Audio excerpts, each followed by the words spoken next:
আমার পক্ষ থেকে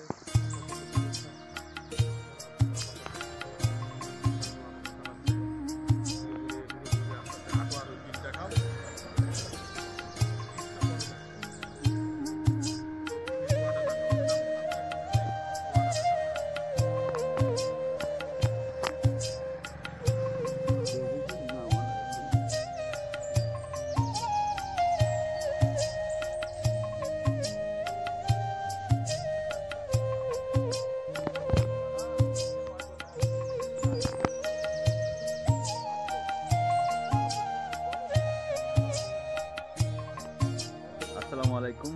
আমার বাড়ি আমার গ্রাম পক্ষ থেকে সবাইকে স্বাগতম, শুভেচ্ছা। আমরা এসেছি বটিয়াঘাটার একটা বন ধানের একটা বীজতলার একটা ভিডিও করার জন্য। একটা ধানের বীজতলা পরিদর্শনের জন্য আমরা আসছি এখানে। ভাদ্রের 15 তারিখ আজকে।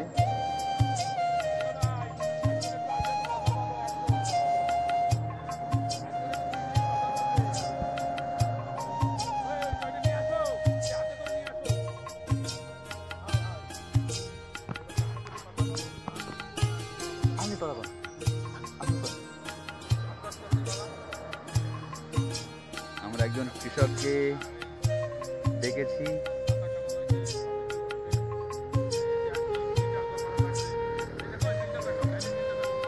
দেখানো গেছে দেখো।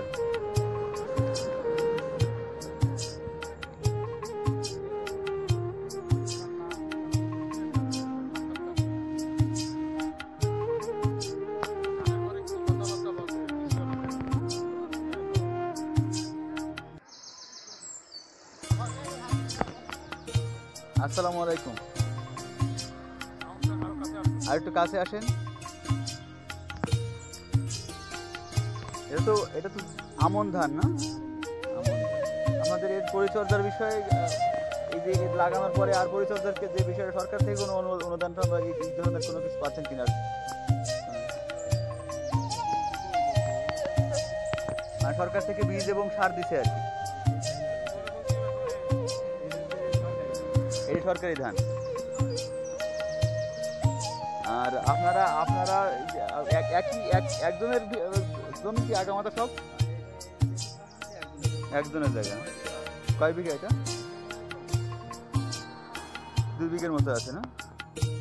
বীজ সার আপনারা পাচ্ছেন না? আমাদের সব কিছু কমপ্লিট করে। আচ্ছা আচ্ছা।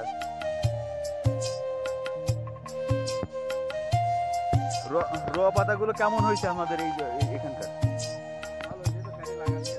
সাইডে লাগাচ্ছেন না?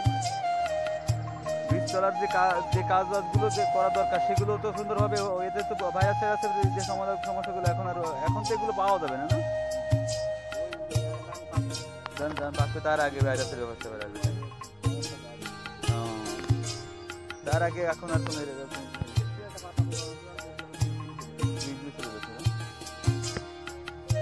অনেক ধন্যবাদ আপনাকে। আপনার কাজের ব্যাঘাত ঘটালাম আমরা। হ্যাঁ হ্যাঁ, কৃষি ধন্যবাদ।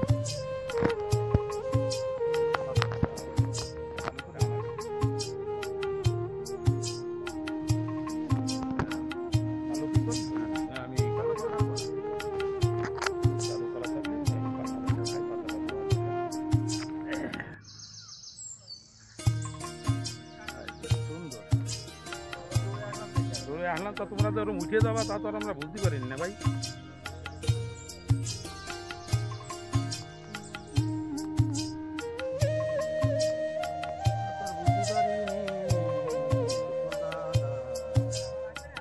নামা লাগবে না।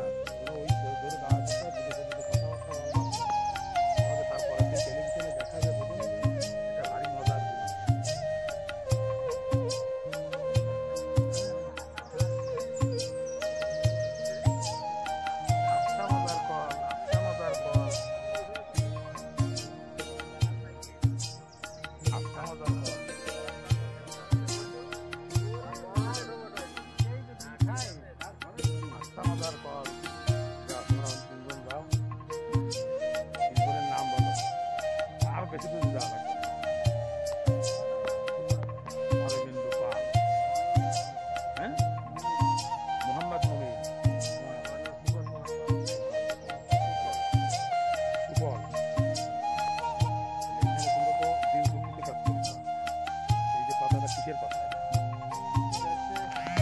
এটা কি কৃষি অফিস থেকে দিছে নাকি?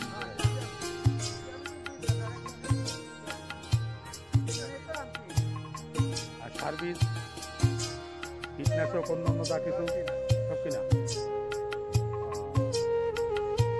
তাহলে এই ধান উঠবে কবে? মাঘ মাস।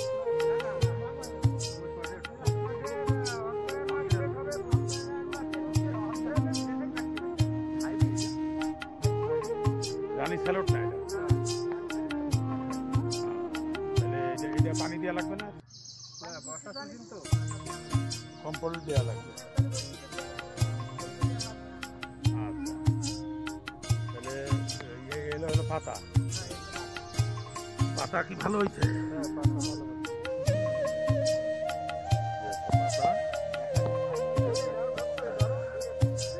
না তো তুমি আসো,